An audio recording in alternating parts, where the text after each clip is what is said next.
see the signal on your screen. We are live on YouTube. Welcome everybody to week 5 of EDUC 5000 Foundations of Educational Technology. We got Brandon Harrison doing his best to lead the charge today, despite all of his technology issues and having to suffer on a Mac and all those things that you have to do. I don't see the stream coming through yet, so just making sure it actually is working. Let me, I'll start the recording on Zoom too, just as a backup, just in case YouTube doesn't work. So I think we're limping to the finish line. So go ahead, Brandon. We'll get through this. We are good. Brent, can you let me share? I've made you a co-host. Let me make sure it's, let's see, who can share? All participants. Yeah, you should be good. Do you want me to share the slides? Oh, there we go. This is just a good day, isn't it? Yeah. All right, so I can't get Book Creator to work, so everything's frozen on me. So we're gonna do the PowerPoint instead. Okay. So I have this good plan to do a Book Creator today. Book Creator is a fabulous tool. If you're not familiar with it, it is linked in the overview for week 5 above the slide deck. So check out Book Creator. If you haven't used it before, it's a really easy to use tool. Basically, it is an online tool to create books. That could be any type of thing. So this presentation I put on there, creating books. I have a library on there. There is a link. You can join the library and create a book in my library, and everyone in the class can go and look at those books also. So there is a extra credit option for you to go and create a book in Book Creator on our bookshelf of things that you have the past 4 weeks, past 5 weeks, things that have been new to you, things you have learned, different technology tools you have tried out, and just kind of share with others in Book Creator what those may have been. If you use Overdrive at all, you can publish your books on an ebook as ebooks and put those into Overdrive. So a great option for school students to EPUB some books and get them out there in the school library on Overdrive. So week 5, welcome, glad you are here.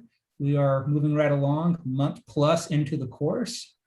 Any questions or concerns anybody has at this time so far?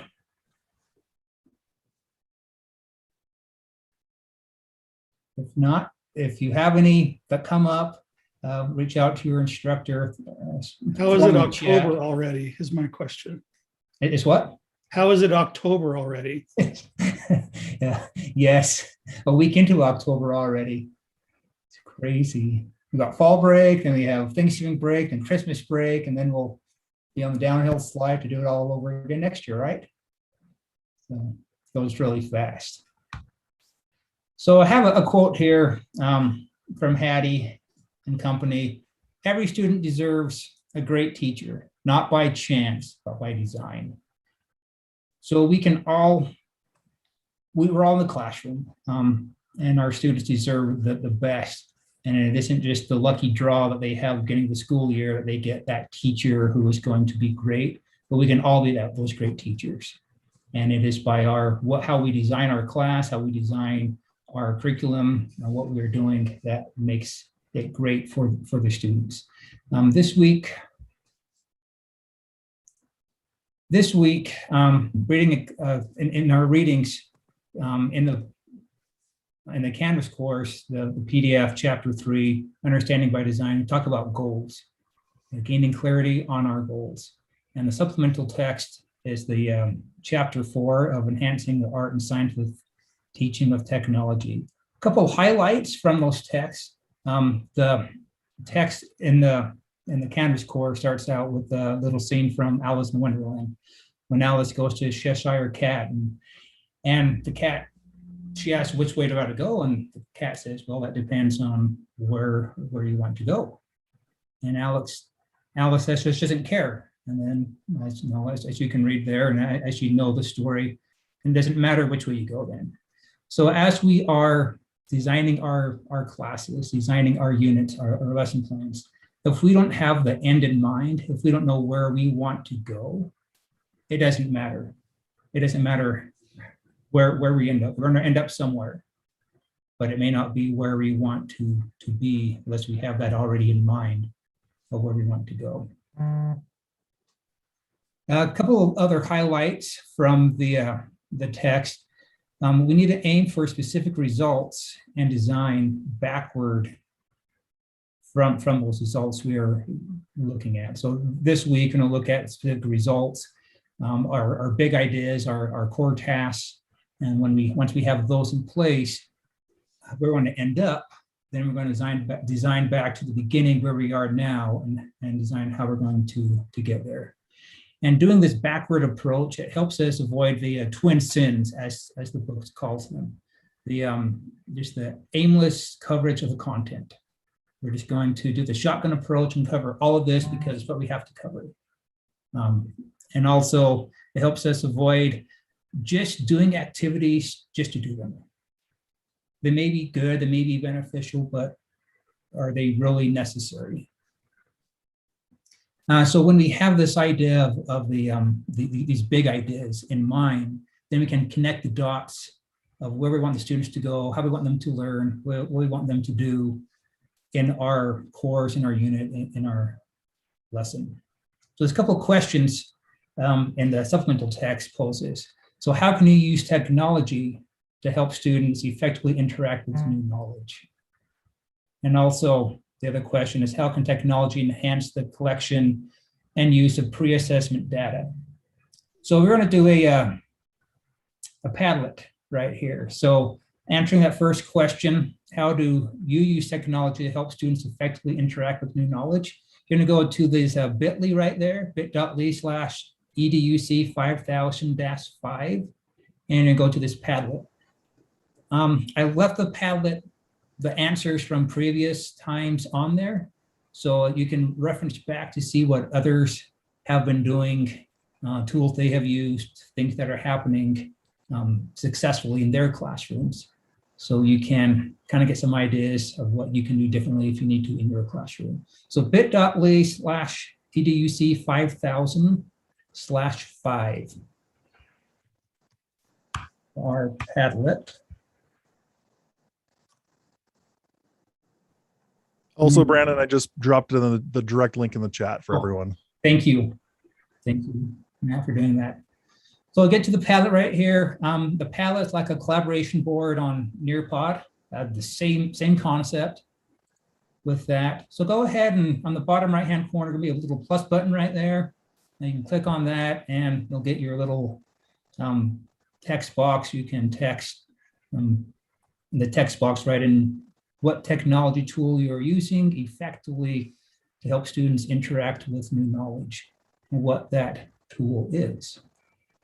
We'll take just a second here.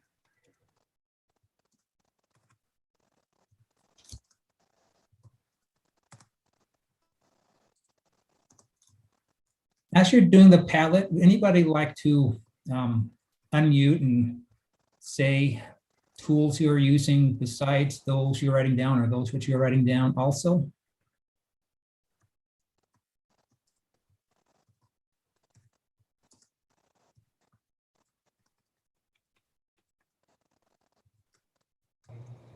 I'll share.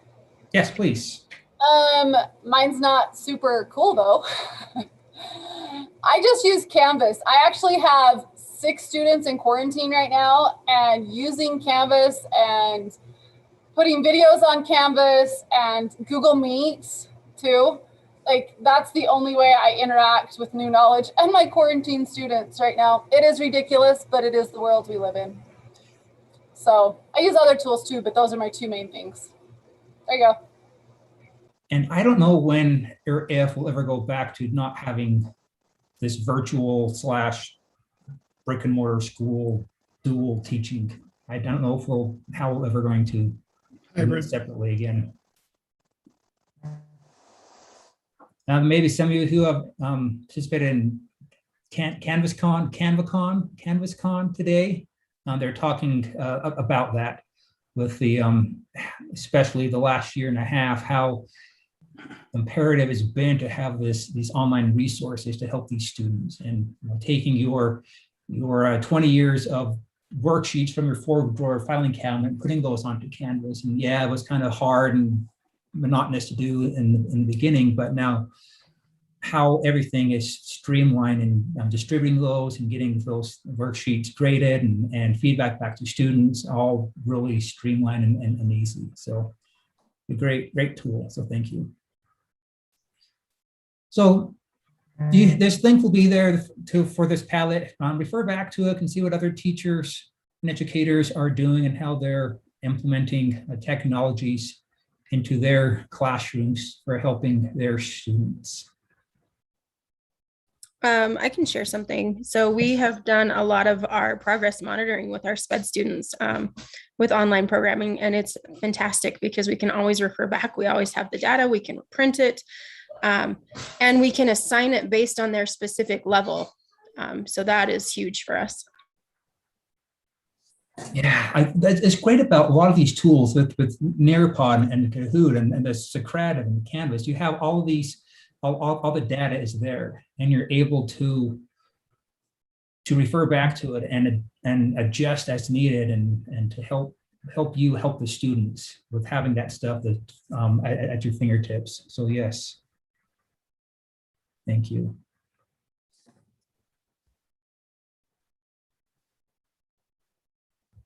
Right, Padlet's going to still be open, so if you want to still share, go ahead and do that. And those who are watching this afterwards, feel free to add to the Padlet also. So this week, we'll have a few assignments. Your discussion for this week is you're going to talk about the importance of establishing specific goals. That's your discussion for this week, pretty straightforward topic. And then there's two activities you'll be participating in, activity A and activity B. And briefly describe both of those. So activity A will be clarifying your content priorities. The text within Canvas, it talks about this, and it has the helps you understand what it is more specifically. And then your other assignment, activity B, you're going to complete stage 1 in your template. I mean, page 2 or stage 1, just these 4 boxes right there. And as you will notice over the next few weeks, we will continue to work on this template. So by the end of this course, the template will be completed and you can turn it in, and not something you have to worry about just to do. It'll be part of the weekly assignments. That's what was mentioned last week. Well, this week specifically, stage 1. So looking more at your content knowledge, or your content priorities. So you're going to, there's these 3 circles here. The center one is going to be those big ideas, those most important, most critical things that we want your students to walk out of your classroom with. Above that, we have those things which are important to know, important to do. And then on the outside, we have all those things which students should be familiar with. And there's an example here looking at a math class. This is an actual assignment the student had turned in before. So we have the important to know down to those core concepts which the students will be using. So whatever your lesson, your unit you are writing a unit about, you can write your content priorities accordingly with that. Any questions on this part of the assignment? Or in this assignment, assignment A?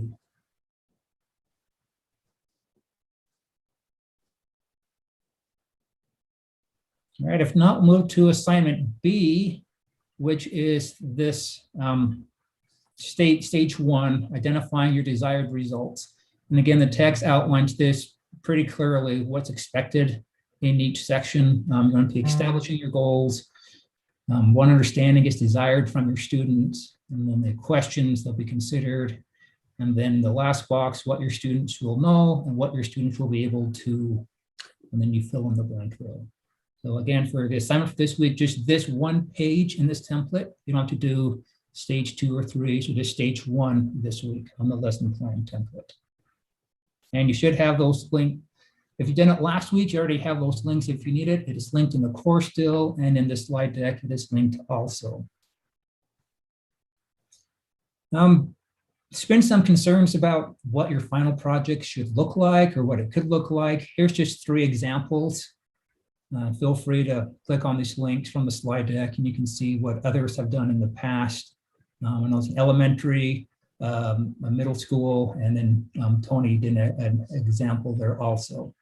So feel free to check these out for your final project. Just kind of get an idea of what it could look like and what we're expecting those to be like. Again, each week you'll be working on your template, and next few weeks also you'll be creating different activities or learning activities or assessment tools. You'll add these in at the bottom of your template. There's a little chart down there.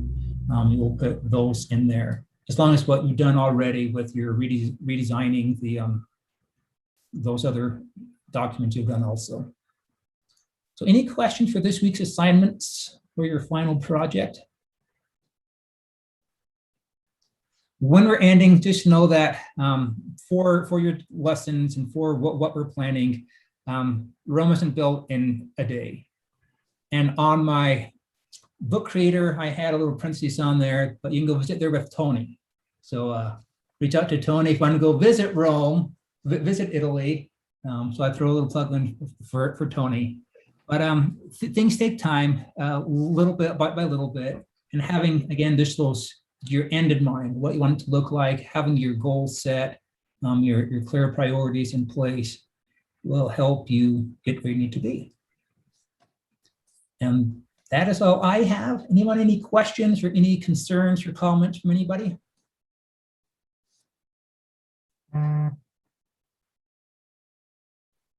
All right, if not, I encourage you to click on the link in the overview for week 5, check out Book Creator. It is a pretty cool tool, easy to use. It's one of those freemium tools, like many education tools are, where you have, you do this much for free, but then you can pay and you can have more. But if you are a Google certified trainer or innovator or an Apple educator, I believe you get lifetime. It is free for a lifetime for those things. So another encouragement to get those other things also for you. So if nothing else, have a fantastic week. Try to stay dry, stay warm. It's like a storm's coming for some of us. Cover your gardens if you need to. My tomatoes are going to die next weekend, but that's okay. So thank you one and all. Well done, Brandon. Book Creator, so mad about this. I could have showed those for you. Right, but it's fine. It's gonna load now that we're over almost. Sure. It's not going very easy. So Huh. nope, we're good. So that happens. Yeah, it does. All right. Whoops. Let's see. Stop the recording.